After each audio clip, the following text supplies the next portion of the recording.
Although our goal is to help inspire others to address their pain through storytelling, the Cloak Tatters podcast is not a substitute for formal assessment, diagnosis, or treatment. Our content is for informational purposes only and is not considered medical advice. If you need emergency care, please call 911 or the Colorado Crisis Line at 1-844-493-8255 or text TALK to 38255. Call 988 to reach the National Suicide and Crisis Lifeline. Please be safe. You are loved. The Cloak Tatters is likely not safe for work and will feature content for adult ears which may not be suitable for people under the age of 18. References to sex, sexual violence, crimes, addiction, and personal stories of trauma will be discussed and may be upsetting or scary. Use your best judgment when making the choice to listen, and please, take care of yourself. Welcome, welcome. Welcome to episode 9 of the Cloak Tatters podcast. I'm Sandy. And I'm Candy. We are happy to have you with us today. Today we wanted to talk about reactivity, and more specifically, how reactivity can be related to trauma. When I was working in the prison system, I worked with primarily men, and that's where I started, was men in the prison system who were either on probation or parole. And they had done all manner of horrible things in society. Many of them, all of them were using drugs. Most of them had a co-occurring mental health condition of some sort. Sure. That had been diagnosed not necessarily the way I eventually came to see these cases, but diagnosed according to the behaviors that they were doing and not totally being aware of what their history was. What was driving the behavior? Yes. Okay. And so I have tussled with, the last 8 years or so, witnessing people in the general public behaving in many of the same ways that the people that I worked with who were incarcerated were behaving. Oh, that's heavy. I don't like it. No. Not a little bit. No. Tell me more about that.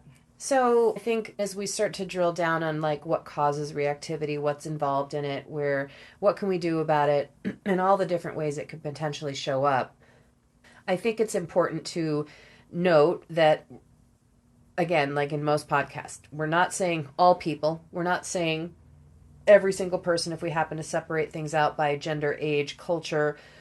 It's just sort of a general idea that I have wanted to dig into, and I often comment about it to myself or to my family or my friends all the fucking time, because I see so much of it. Like, we had an episode a while back where we talked a little bit about, the woman who threw the soup on the cashier during the pandemic because it was too hot. That's a level of reactivity that's not healthy. And I always want to stay away from normal, but that doesn't seem a normative or a reasonable response. Reasonable, yeah, that's a good word. Over the top. It is over the top. I spend time driving my kid places, being on the highway, going to the store, just like y'all do. Same kinds of daily activities of living. And I am often shocked at how I see people showing up in the world. And because I'm a clinician and because I'm a curious beast, I always want to look at those folks and go, what's going on with you? Right. What's happening here? Why are you behaving this way? Yeah. So we thought we'd talk a little bit more about what might be causing those things, how they're interrelated to each other, and eventually, what can we do about it? How can we make that better? Right. That's a lot. It is a lot. Prime examples of that are just road rage. And Yes. I talk about this, in the rooms all the time. It's typically program related when we're talking about it. It's because we're not working our program. But outside of any 12-step program, this happens all the frickin' time. All the time. And I know a lot of it, like, in my part, like with road rage, just using that as an example, it boils down to, and a lot of this will boil down to, a lack of control over something. I'm going to be late. Or I need to get over in this lane and this motherfucker's not letting me over. Like, that is when I use the most MFers, is when I'm driving. Right. And I hate that. I hate that. I'm like, dude, you know better. Like, why are you acting this way? And there are other factors that go into that too, like vulnerabilities, like you're tired or you just had an argument with somebody or whatever, that will also affect that. So anyway, that's just you bringing that up. The road rage stuff is, I think, something that we can all relate to, whether we have engaged in it ourselves or been on the other end of it. Sure. Sure. I often sit in traffic and I'll very often, and I'm not picking on y'all, but very often it's young dudes who are sitting at the stoplight.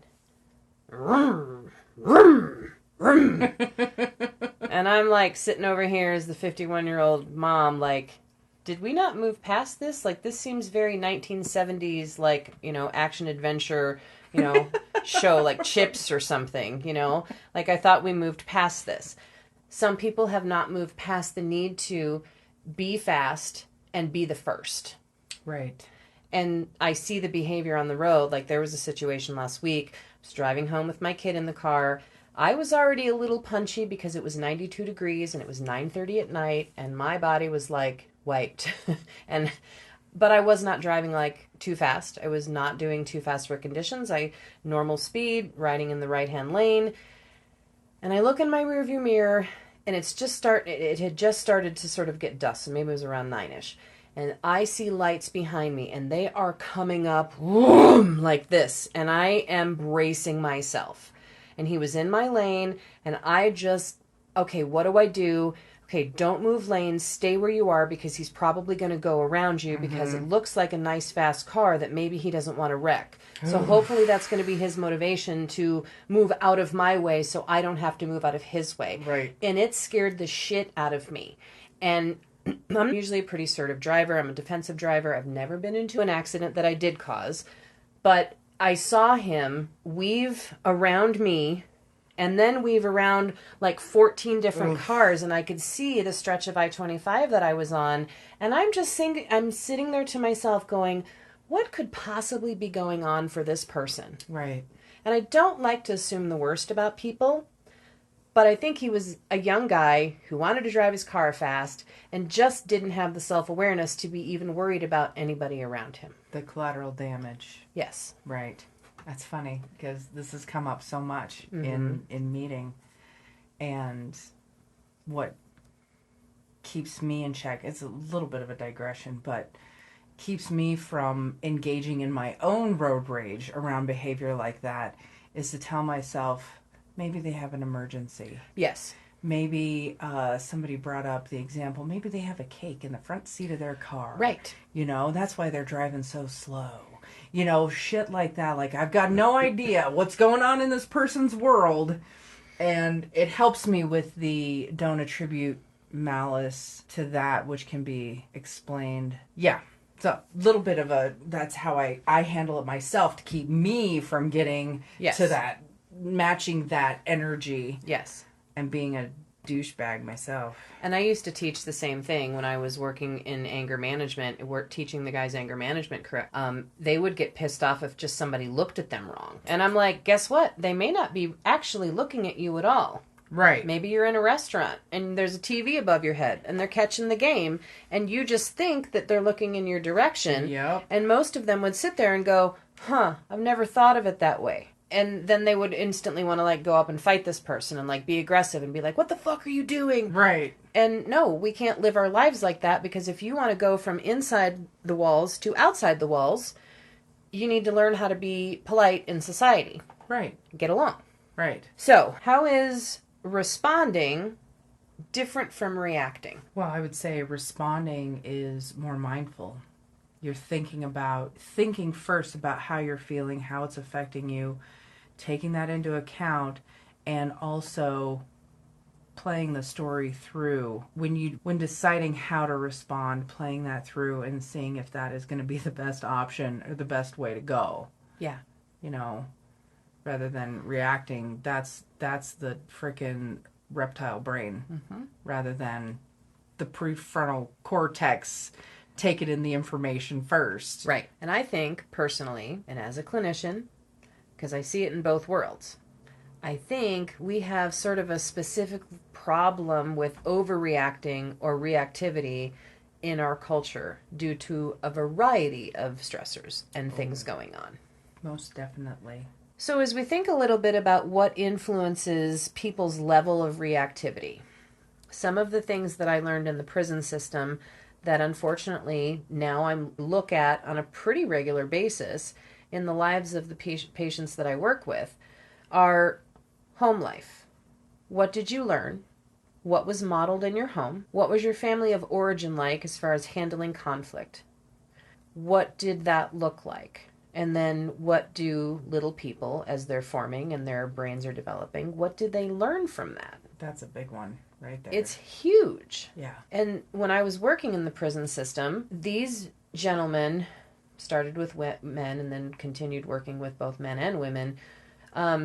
These gentlemen had had very hard lives, but that was not the focus of what their sort of center of care was based on the prison system, because they're looking at it from what did you do and how are you going to make amends and what do we need to do so that you don't do this again. Right. I was looking at it from, yes, all of those perspectives were included, but what happened to you to cause you to behave like this? Right. And that's the most important question to ask, because that's what drives our behavior. That's right. And like what you were just saying, what do we learn in our formative years? How do we learn how to handle stressors when they present themselves? Right. And I would estimate that 97% of my caseload, and I probably worked with 600 offenders over the course of my career when I worked in corrections, 97% of those men had severe childhood trauma. I would believe that. They were beat by their parents. They suffered with poverty. Their parents were not appropriate parents. They were not parenting in a way that was helpful to development. They were parenting the way they were parented oftentimes. Sure. So there's this generational cycle that we sort of pass down what we learned, and then we pass down again, and we pass it down again. Thankfully, we're hitting a point in society, and I see it all the time, of people literally coming to therapy and saying, my grandparents did this, my parents did this. I know that I'm at risk for doing this, and I don't want to. Yes, and I love that. I know. I love that so much about the younger generations and how they recognize the importance of acknowledging mental illnesses and generational trauma and their willingness to stop it. I freaking love that. Yes, I do too. That's where a lot of my hope lies these days around mental health and the access of such and the continuation of people learning and growing and changing across the lifespan and adapting to be better able to face adversity, conflict, challenges, life transitions, because we all are going to experience those things as humans. Right. Why not try to get better at rolling through the punches, if you will? Yes. Without throwing them. Yes, for sure. The other thing that I know played a huge role in some of my clients' lives that had problems with reactivity is the culture and the communities that they were raised in. Some of that oftentimes involved their religion or their belief systems. And again, if anybody's listening, and I want you to feel targeted in any way, but because I have a specific interest in treating religious trauma, it's a cluster of symptoms, and I see it a lot in people who have been raised in very religious households, sometimes rural, lacking some education, lacking some awareness, and having that combined with the modeling of how we do discipline, how we treat kids, how we raise children, and that is a constellation that I have seen more and more and more in my last 7 to 8 years of practice. There's been a lot of religious trauma talk in my personal circle, and thankfully I don't know what that has been like. Right. But I can't even imagine. I can't even imagine the damage that does, because using God as a general term or higher power, whatever, that is supposed to be a source of comfort, love, and kindness, all the good things, and to have that muddied by the behaviors of some of the followers of these religions, my brain can't even comprehend the dissonance there. Right. between the abuse and what a higher power is supposed to provide, Yeah. and its followers. Yeah. Presumably. I've had many people who were raised in environments where religion and going to church and being with your religious community was very important to their upbringing. And then something happens in the course of that: sexual abuse, physical abuse by a person in position of power, sometimes a pastor, a preacher, a bishop. These things are happening, and then that person becomes extremely afraid of their spiritual self. Oh. And now it's like a betrayal. Okay. You took this thing from me that I can no longer trust because you abused your position of power and you did things that were heinous and criminal and awful and harmful and traumatic. And that person then not only has the struggle to deal with the trauma of what was done to them, but also the spiritual struggle of finding a spiritual groundedness and a sense of connection and community. Yikes. It's deep doodah when that happens, and it's hard, arduous work. Oh, I can imagine. I mean, I feel lost just not even having grown up with a religion. I can't imagine having grown up with that, having it sullied, and then trying to find my freaking place within that sphere. Forget it. I can't even grasp it. Yeah, I know. It's hard to grasp it, and fortunately for me, I have learned a lot, I have read a lot, I have talked about this with so many people, and it's now something that when I'm doing an intake with someone, I poke around in that area. Okay. And I ask, do you have a spiritual support system? Because I really want to work on whole person treatment. Right. Right? Right. And spirituality is often something, or some sort of religion, and those two are separate in my mind, but people cling to that often, like your step programs, right? Yeah. There's a higher power involved. Right. That we lean into for assistance and strength and motivation and comfort. But when people don't have that, and the other part that happens is that oftentimes there's a lot of gaslighting in those situations from people who are in the system who don't believe the person who is now being jettisoned from the system. And they're told, didn't happen, oh, you made too big of a deal out of it, and they minimize and they gaslight the person, which is just adding another trauma layer on top. Right. It's an absolute shit show. Ugh. And so that culture, community, religious belief systems, that's all sort of intertwined, and I like to poke around in those areas to find out what was that like for you? Right. Who were your supports? Right. The other thing that can drive reactivity is mental illness. We're talking anxiety, depression. I can relate to this one. Right, yeah, same. Trauma, of course. And then the organic disorders. Like people on the spectrum, people who are neurodivergent, people with social anxiety. That can influence them to feel very reactive about things that are not within their purview of being able to handle as far as like a distress tolerance. Right. Right? Yeah. So what is something that I can handle, and then you tell somebody else about it and they go, and they freak out. Right. Okay, now we've pushed too far and I'm curious what just happened here. Right. Right? So those are some of the things that I think really promote reactivity in our culture and reactivity in each and every one of us. And then, of course, we have the activities of daily living and stress. And how are we going to put food on the table? And all the decisions that go into just running a life. It's exhausting.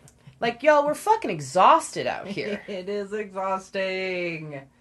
We were just talking about, before we started recording, like all the different societal things that are expected of us nowadays. And I remember when cell phones first came out, and then so there was text messaging, and I'm like, okay, this is fucking cool. And then Facebook, and then there's Messenger. I'm like, okay, all right. Then there's Instagram, and I'm getting messages on Instagram. And then there's Snapchat. And then there's fucking TikTok. And now and in addition to that, there's good old-fashioned email. Oh. So it's like, how many things do I, quote-unquote, have to check on a daily basis to stay in contact with my people? Yeah. that gives me anxiety. Or I should say it used to give me more anxiety. I'll still get a little touch of it, and then I have to talk myself down from that ledge and be like, dude, if it's really fucking important, the people will call you. Right. Because I make that clear. I'm like, if it is an emergency, do not message me, period. Because I had to teach myself to get to those messages when I can.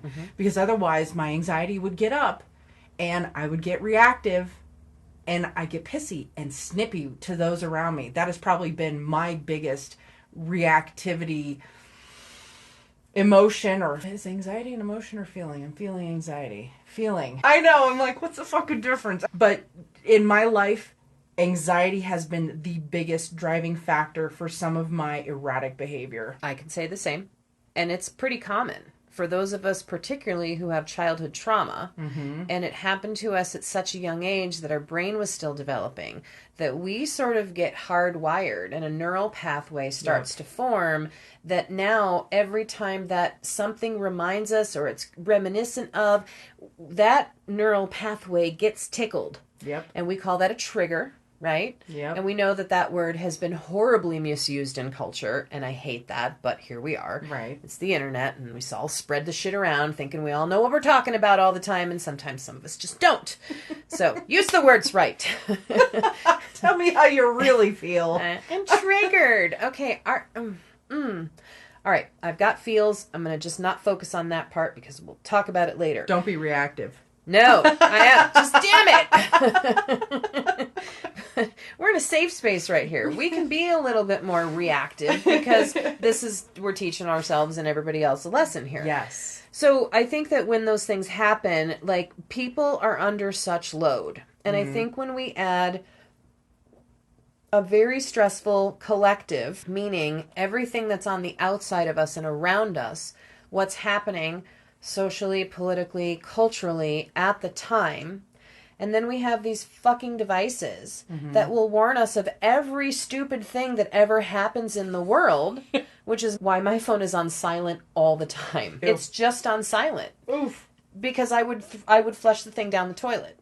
All the sounds. I know. Oh my God. And beep, beep. Yeah. No. And if you have sensitivity, like I get sensory overload to sounds especially, and even if it is a fucking Star Trek communicator beep, which I fucking love, it does it enough times. I want to fucking chew glass, you know? It's like too much. Yeah. So I'm the same way. I'm like, that's why do not disturb is a blessing, because I have it set up so that phone calls will come through if it's fucking important. Right. Call me. Right. Don't fucking message me. Yeah. I have my phone turned off for the same reason. Yep. And what I like about that, and sort of back to your point about the lack of control, I can control when I go into my phone and check my messages. Yes. Or log into Instagram. Or I can see a message that pops up that's just my close people, my husband and my kid, the two most important folks. And a couple other people too. And if I see something from them, I am more than willing to go and boop and see what's happening. Right. But I can control the flow of it. Yes. Yes. It's finding ways, tips and tricks to help reduce the stressful load. Right. On, I had to teach myself, if I cannot respond to a message right away, don't fucking look at it. Right. Because I will forget. If I look at it and I can't address it, I'll forget about it. And then a couple days will go by, or even a couple hours, and I will flip out. I'll get stressed because I didn't respond to this message. And then, oh my God, and it's a whole fucking downward spiral. So I'm like, just don't respond to it unless you can fucking respond to it. Correct. Or don't look at it unless you can respond to it. Yeah. Yeah, it's taken, especially for, I would say, Gen Xers and older, we have had to dig around in our toolbox and find new tools to figure out how to deal with the stressors of new technology and what they bring. Because we're not used to any of it. Yes. What is this noisy world we fucking live in? Yeah. And that is it, going back to the point of how overwhelming life can be, just generally living it every day and doing all the things we have to do. And then when we add that collective lens of stress, right, and what's happening in our culture and what's happening around us in society, that can literally push people over the edge. And then we see people who are everywhere, and that's what I'm seeing now. We see people everywhere, I mean, I'm one of those empath people. I can read you like immediately. Mm-hmm. And I can tell and sense if something is not right. Right. And I do this experiment all the time. And sometimes I push my own boundaries and I get real uncomfortable, but I'm like, that's not yours. It's okay. But I observe people because people watching is fun. Well, yes, right? it is. And there's a lot of amazing humans in the world to Yeah. watch and look and see what they're doing and just Yeah. marvel at their life and the way they show up. And that's great. But there will always be those people that you can pick out. You know, the miserable son of a bitch at the grocery store who a year ago, I went to the grocery store and I'm minding my own business, picked up a few things. And this older man, probably 60s or 70s, he did not look infirmed. He just looked kind of crusty. Mm-hmm. Like he was having a bad fucking day Mm-hmm. for like 30 years. And all of a sudden, he looks at me dead in the face and he starts snorting at me like a pig. What? Yeah, What the that's what I said. What the fuck? That's what I said. And I immediately went into counselor mode because that's sort of how I view the world. That's like my lens. Like, what does this mean? Sure. And I could have been upset because, you know, I'm a heavier set person and he was oinking at me like a think pig. of that. Like, my brain just went to, why the fuck would he do that? And I don't know. I don't know what his issue was, but he was having a moment. No shit. And we had some animal farm noises coming out of him, directed right at me, because he looked me dead in the face. And I'm like, who goes out in public and does this? What? Somebody who's going through some shit. Yeah. Wow. Right. And I could recognize that. And I immediately was like, girl, that ain't about you. That's about him. Right. There's some shit going on over there. Right. Just get your milk and get out. And so I go home and I tell my husband, I was like, some older guy just oinked at me at the grocery store. And he goes, what? What a fucking asshole. And I'm like, well, kinda, yeah, on the surface. But he's clearly got something going on. Right. That's not about me. There's and so a I'm going to reason. pick and choose around that. Yeah. And I've got enough sense and balance to be like, that doesn't seem like it has anything to do with me, so I'm just going to walk the other direction. Yeah. I'm never going to see this person again in my life, Right. likely. And even if I do, I don't know, maybe I'll oink back the next time. I don't know, but like maybe it's a mating call or a bonding thing, you know? And he grew up on a farm, dude. Right. And he could have had some sort of mental illness, but I consider all those things, and that is sort of, that guides my response. Is this worth my time to respond? Probably not. Right. But if it was more in depth, if I was being attacked, or if, you know, they kept on and were following me, like the situation would have been different, because I would have turned around and been like, do you need something? Right. Can I help you, you? sir? Right. But he didn't. He kept his farm animal along his, you know, the wall, and I left and went on my way. He could have been singing Old MacDonald in his head. You know? I think that's a really nice way to give him credit. But at the end of the day, I didn't care. Right. But it's one of those things that I've experienced where I'm like, okay, I'm Right. confused. Yeah. And who knows what was going on with him. But Right. I could have made different choices. I could have chosen to be reactive and go, what's wrong with you? I can't believe... and snort myself and like really go off. Right. But there was no reason for me to do that. Yeah. But that's me. Some people could not stop themselves from doing something or saying something or escalating it and going up the ladder. 30 years ago, I would have reacted to that. Mm-hmm. You know, and it has taken, I think, like what you and I have that, I don't even want to give a number to it, but some of the general public don't have is knowledge, experience, and practice with skills. Yes. That we have learned over the years. You as a professional, me as the fucking patient. And practicing these tools to pause when agitated, halt, are Yes. you hungry, angry, lonely, or tired? Yes. You know, all those things. There are so many different skills to make you stop Right. before moving forward. Yeah. And then responding rather than reacting. But unless you've taken therapy, you know, to teach you those skills, or you've learned them on your own, or you've gone to school, you know, to learn them and then practice them regularly, Right. you're not going to fucking know any better.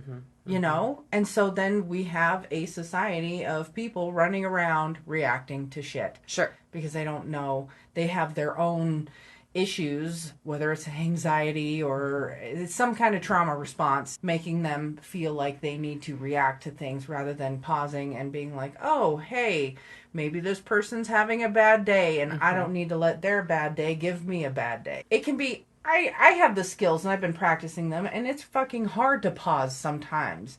I'm like, well, fuck you back, motherfucker. You know, like, it's real easy to fucking, you know, it's like those kinds of behaviors you're talking about, the cycle and how it tickles that part of the neural pathways because you used to behave like this. It's really easy to, you might have this nice paved concrete path over here that you've built yourself or whatever. You still have the ruts over here in the fucking gutter. Right. And it's real easy to slide right back into that. Yes.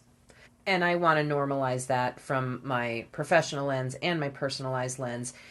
We all do it sometimes to varying degrees.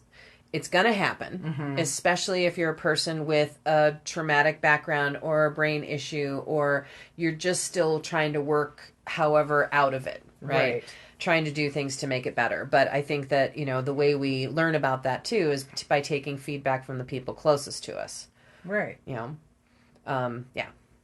But it's something that I think about all the time. And sometimes, like when I read news stories, there was a news story recently that really, really upset me.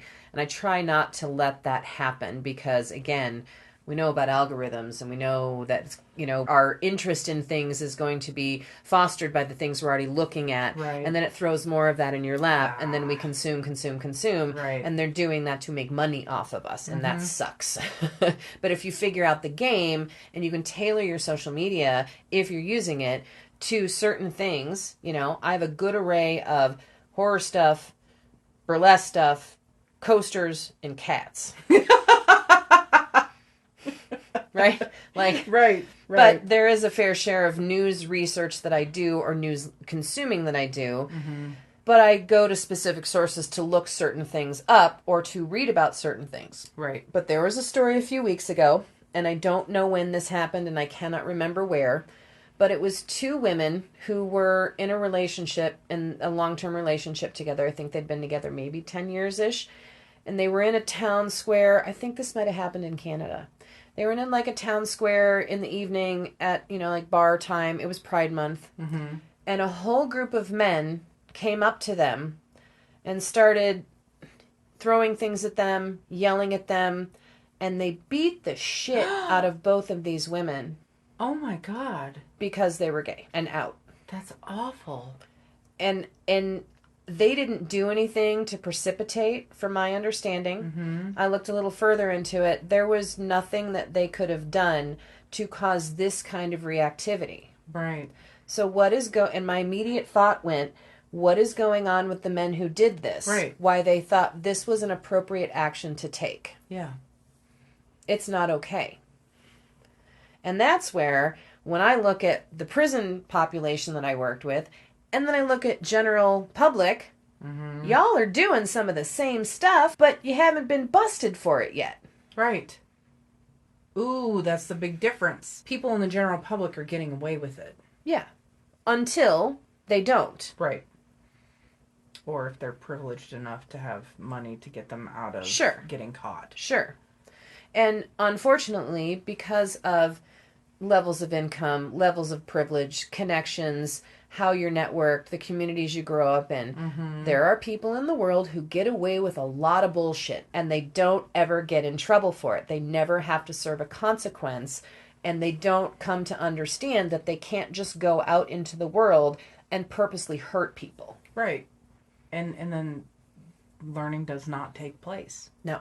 Because there are no consequences. Right.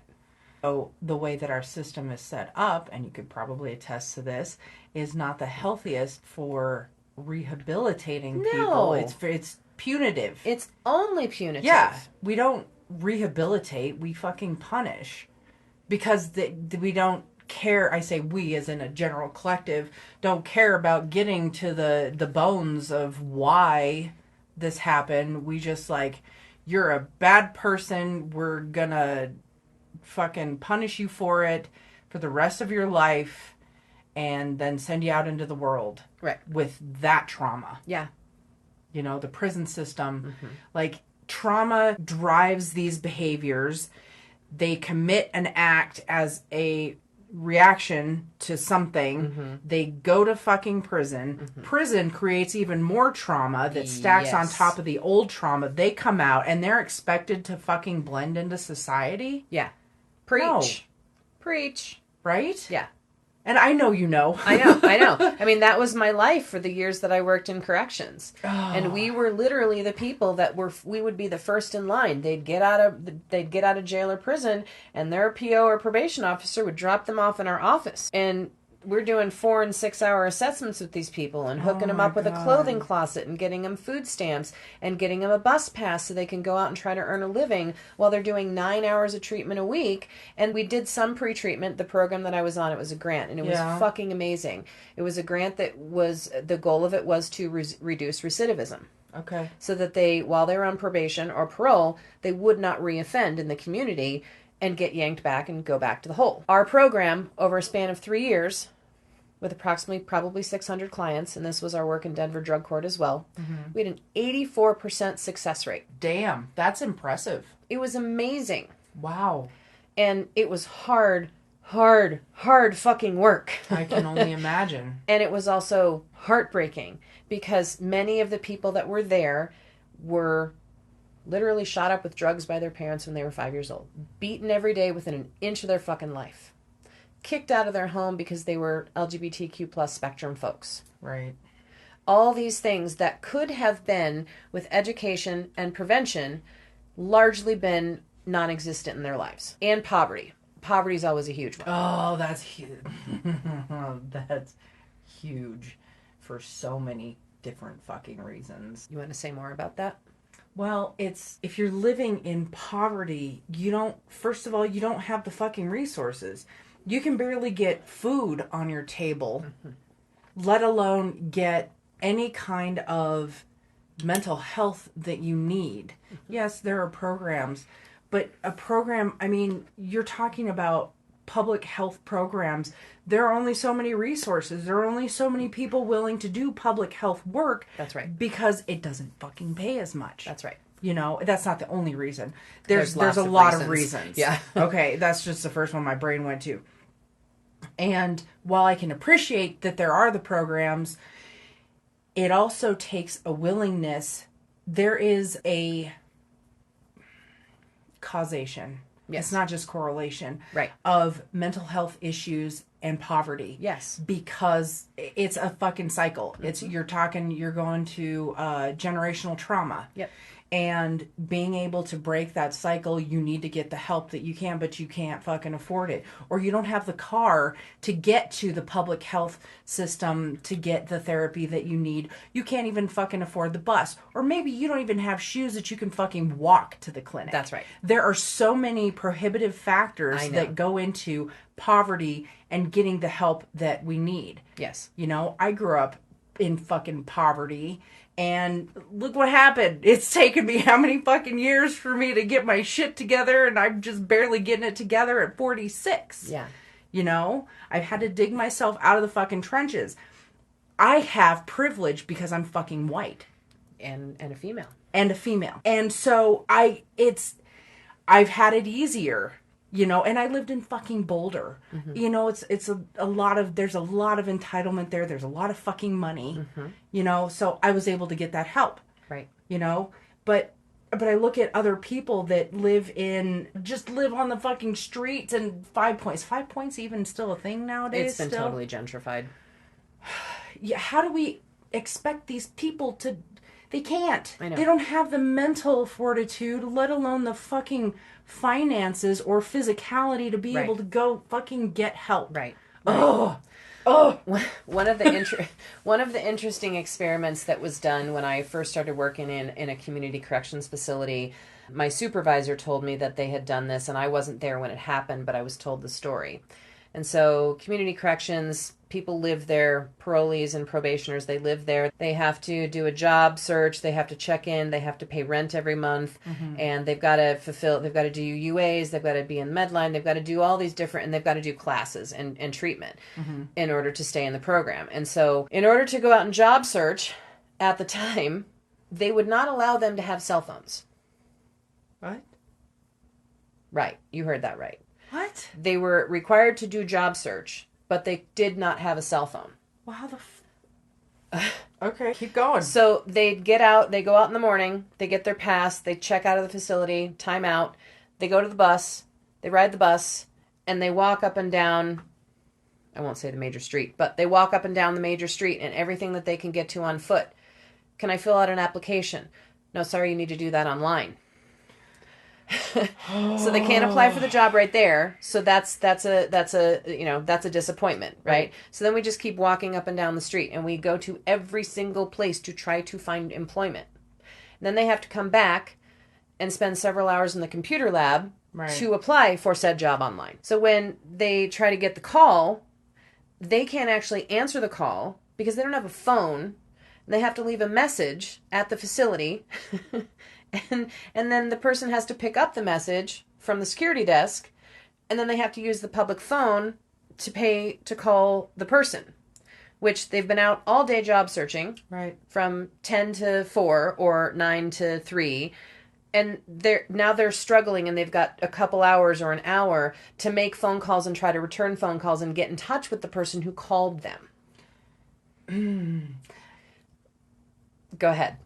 I'm thinking of going back to the trauma. How much trauma does that cause? And demoralization. Yeah, exactly.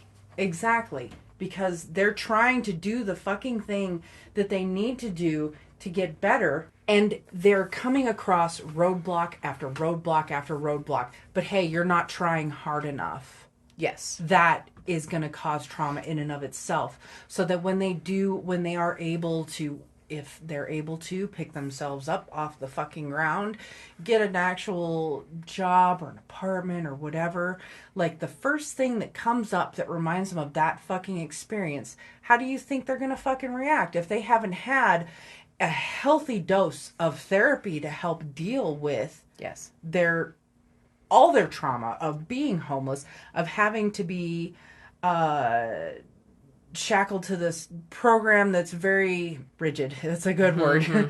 and then the feelings of failure or not being good enough. Mm-hmm. Oh my God. Yeah. How much do you think that is a driving factor for a lot of people's reactivity in everyday life? Yeah.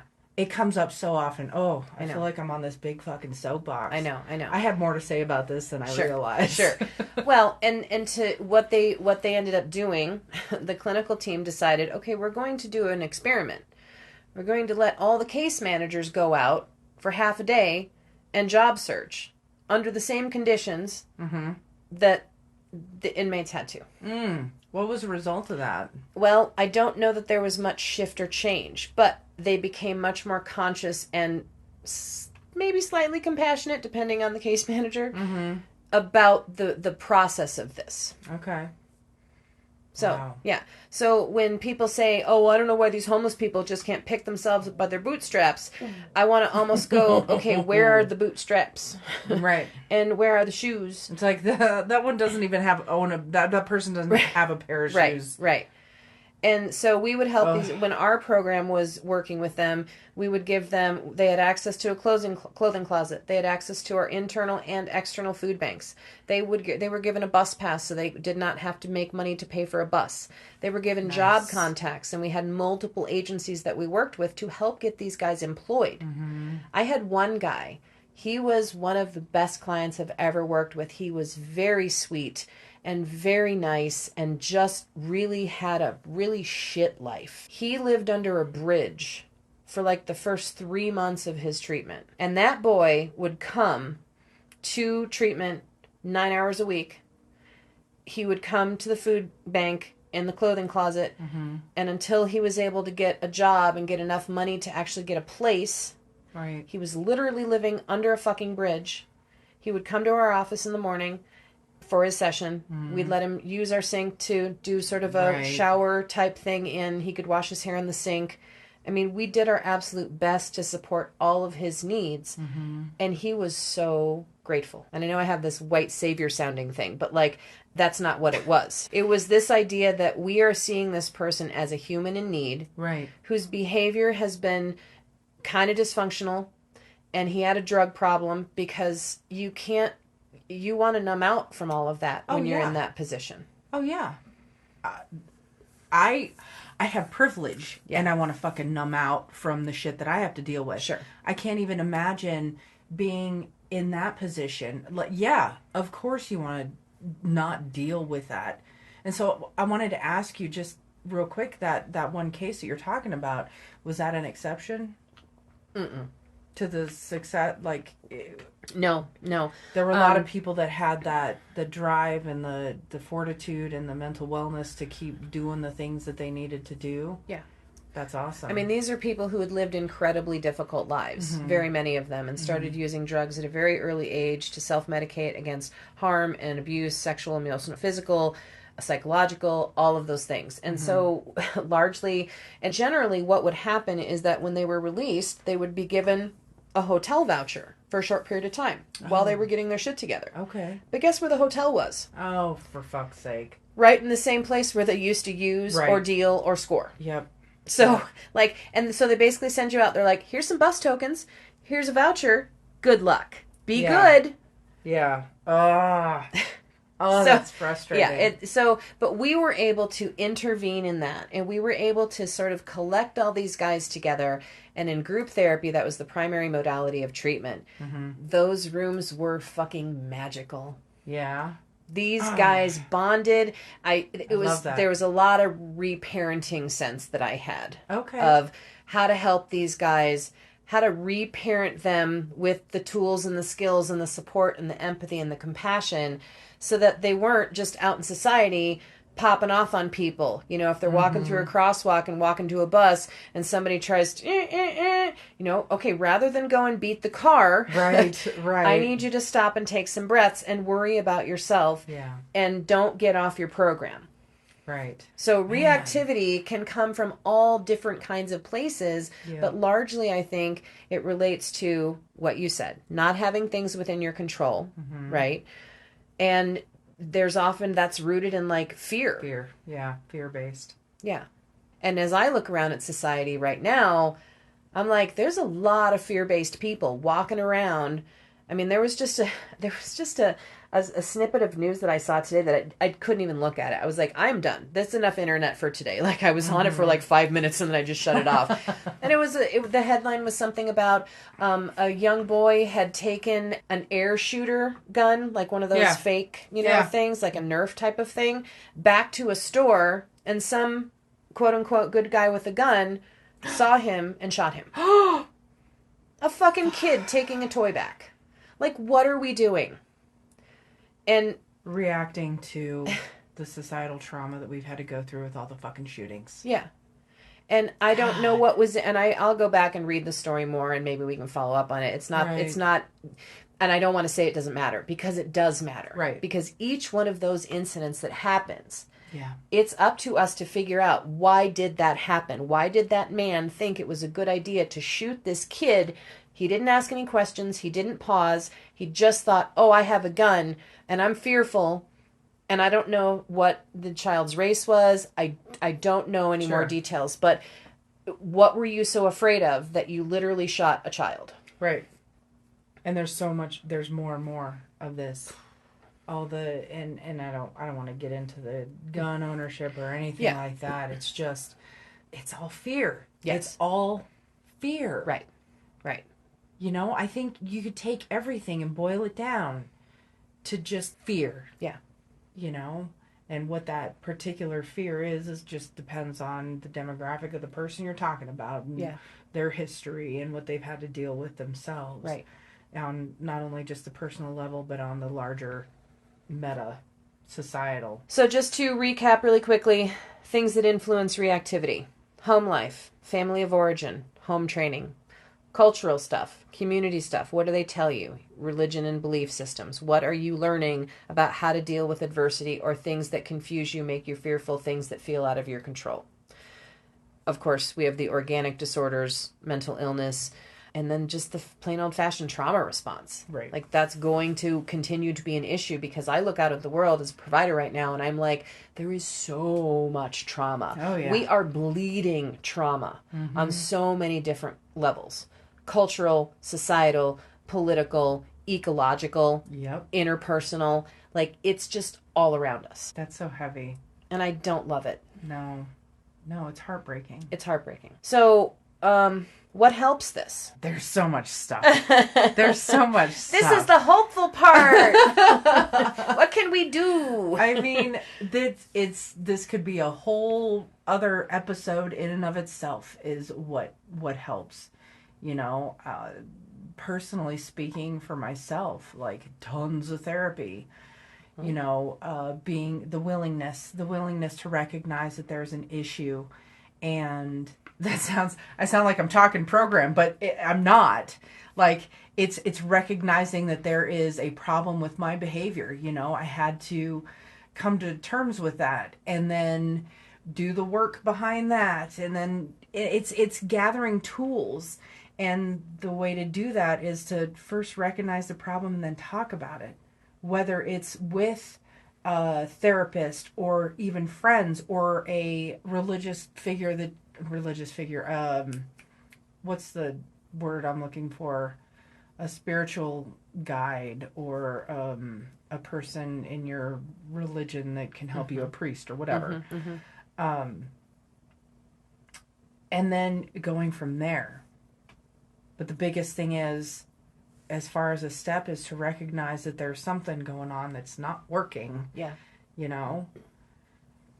Yeah. I know on my side of things, I do a lot of skill work with clients because most of the time when they show up, and I'll just my average client, lots of anxiety, lots of depression, and underneath that is where I go with my trauma seeking honing device of like beep, beep, beep, beep, beep, beep, beep, beep, beep, beep, beep, you know, and it's like some of those things, those surface level things, which, yes, can we have anxiety disorders and depressive disorders sort of organically? Of course we can. Yep. But a lot of times, if we look at where that started, and I have to walk clients through this all the time because they don't put it together. And there's this, and part of the reason I think is, and I want to use the word marketing, but I don't mean marketing. The way many people look at trauma or PTSD is they think it's only for veterans. Right. Oh my God, it's not. Nope.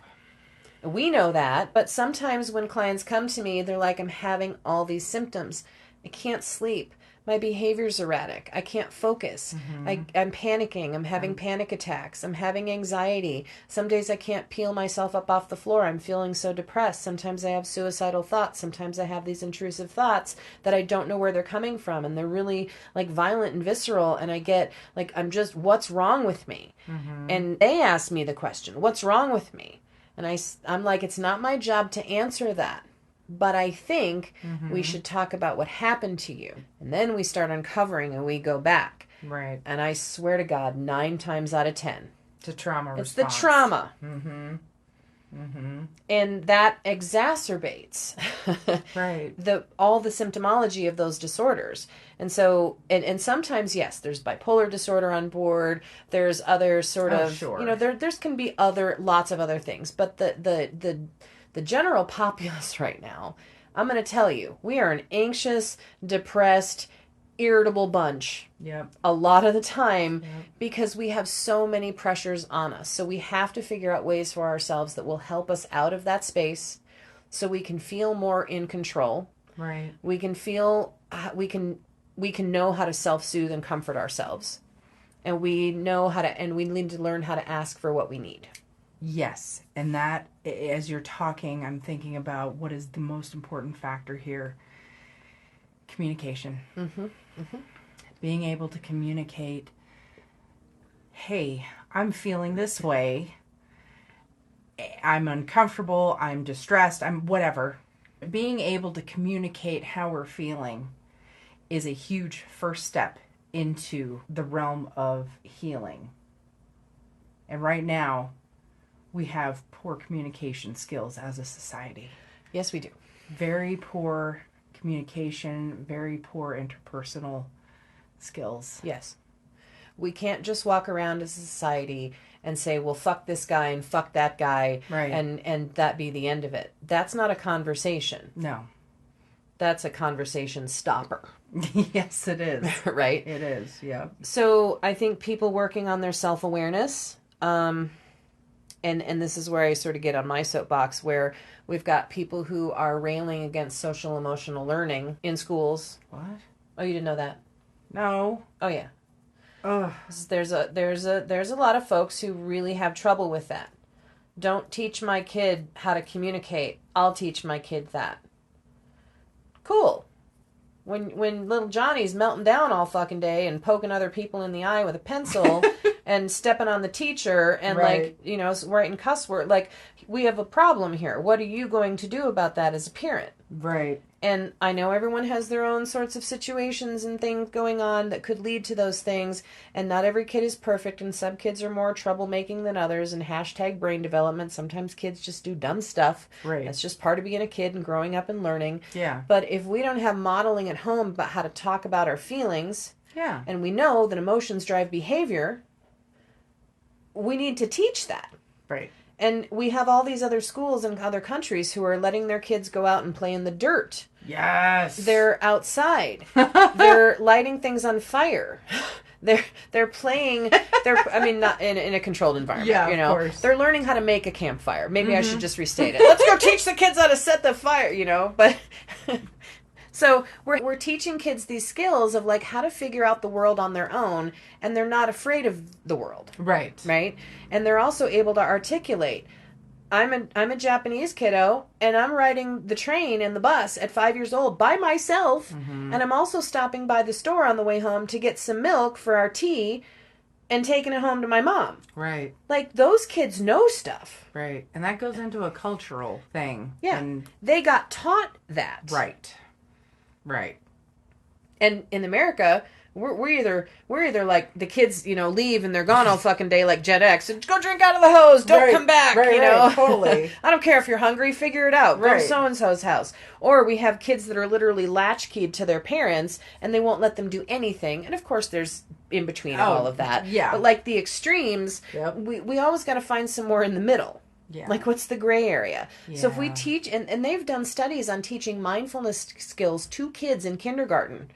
I wish I'd learned mindfulness skills in kindergarten. And these kids are good at it. Mm-hmm. Kids are good at learning those things, and they like to learn those things. Mm-hmm. And, when we teach them how to do breathing, we take a stuffed animal and we put it on their belly. And we teach them how to do belly breaths and lift the bear up. And put the bear down. Right. And lift the bear up and put the bear down. And so now we have 6 and 7-year-old little kids being taught mindfulness, which can reset their nervous system when they get upset, and they know how to self-comfort. They know how to self-regulate. Right. And then they know how to co-regulate, and they'll go up to their little friend and say, "You seem sad. Do you need a hug?" Oh, I love that so much. It makes me feel warm and fuzzy. Right. Gosh. And what is wrong with giving your kids emotional language? Right. And I think a lot of times the people who oppose it were children themselves who did not get that. Right. And I have been in that mindset. Yeah. It's like I had the shit beat out of me and I Right. learned how to be obedient. I'm like, well, it fucking worked for me until I began to understand the consequences behind getting the shit beat out of me as a Right. child. Right. Like, oh, maybe that wasn't the best way to go about this. Sure. But it took some self-awareness, going back to that, on my part, and being open to the possibility that the way I learned it is maybe not necessarily the best way to go about it. And that's hard. That can be really hard. We Yeah. live in a country of hyper-independence, or thinking that we know better, or Right. you can't tell me what to do. I got this, Yeah. hold my beer, Yeah. that kind of shit. Right. Right. And so it's really tough to fight that mentality or push back Yeah. Push back against that mentality of thinking we know better. Right. It's like, if it ain't broke, don't fix it. Well, yeah, but we could be doing it better. That's right. You That's know? right. No. There's so much. I know. I know. So learning how to pause and just stopping. Like, just hold the press, like the Joker. Hold the press. Yep. Stop. Take a breath. Observe what's happening. Yep. And pause before you say the next thing or do the next thing or move your body in a certain way. Just stop. Yep. No communication most of the time is that important that you have to react to someone else's reactivity. Right.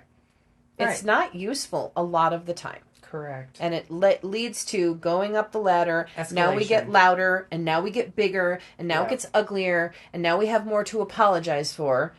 And we could do a whole session on how people never apologize when they fucked up like this, but that's a different episode. I'm going to write that down. I know. So learning how to pause, doing counseling to learn some of the skills. And I guarantee you, if you're struggling, you can go into a counselor's office and say, guess what? I'm a little bit reactive sometimes, often, all the time, and I don't know what to do to stop that. And that counselor will help you. Right. But sometimes you have to be specific of like, I have this problem and it's okay to own it. I know it feels maybe shameful or embarrassing or you feel guilty and you're not proud of yourself. But part of self-awareness is being able to dig into your own self and see yourself honestly. Right. For the flaws and all the things that we have going on as humans, because we all do it. Yes, we do. The other thing is body work, somatics. Working with your body, focusing on, okay, when you feel something in your body, like when you have a panic attack, or when I have one, where is that coming from in the body? Right. And what do we need to do to soothe that energy? Ooh. Yeah, I know. I haven't done a whole lot of that. Okay, we're going to talk about TRE, and we'll do a little bit of that because it's fun. Okay. But body work and being in tune with your body and making matchy from the cognitive to the somatic and understanding how the two relate. Matchy. That sounds fun. I'm down. Sign me up. There's always, we can try medication routes to start off with to help people calm down. I've had to go. I've been on Lexapro several times. Yeah. I've learned, but it took communication on my part with my physician. Yeah. Be like, hey, I'm feeling sideways, or I can tell I'm dipping into a depression and I need help because my skills are not working. Right. What can you help me regulate? Yeah. Fucking, there's nothing wrong with medication. Right. Absolutely nothing. Nothing. And very often it takes both things. Yes. Especially with the longer standing trauma disorder, like these things have been happening and they've been your whole life. Right. Complex PTSD specifically. People with bipolar disorder often are really helped by adding sort of a mood stabilizer in. And I'm never one who wants to push meds. But ideally, if things are really, really bad and there's a daily struggle just to function and things are just topsy-turvy all the time, having a conversation about medication and how that intersects with talk therapy or somatic therapies or any kind of therapy is really helpful. Yes, it is. And it doesn't mean we have to be on meds lifelong. Sometimes it's just enough to take the edge off of it so we can learn how to think and pause and control it and work through it. Exactly.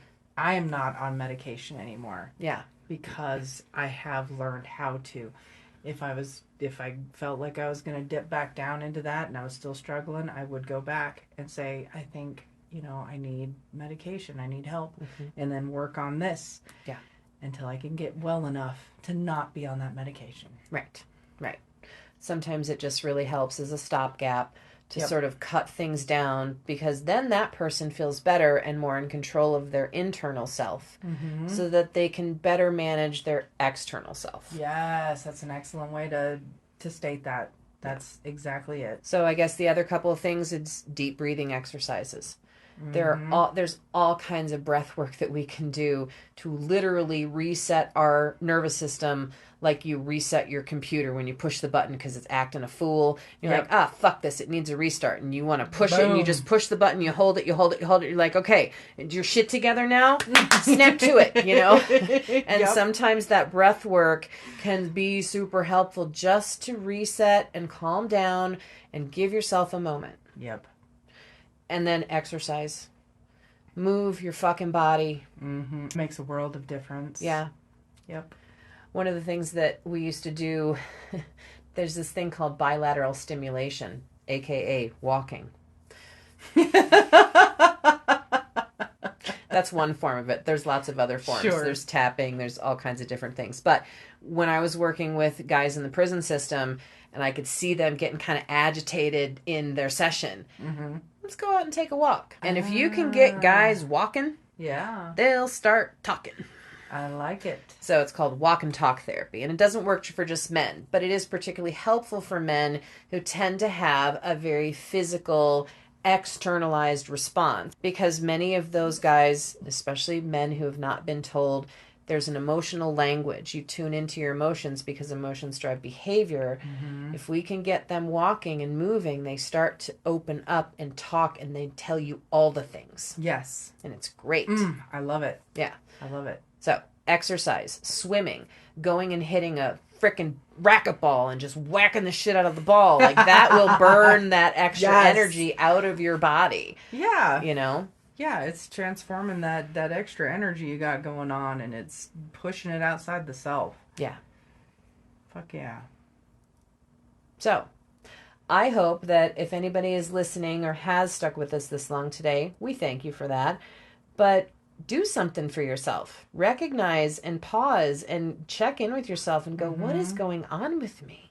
And communicate. Yeah. Whether it's to yourself via self-talk, writing, or to a friend. You know, it just starts with communication. Right. So, is that it?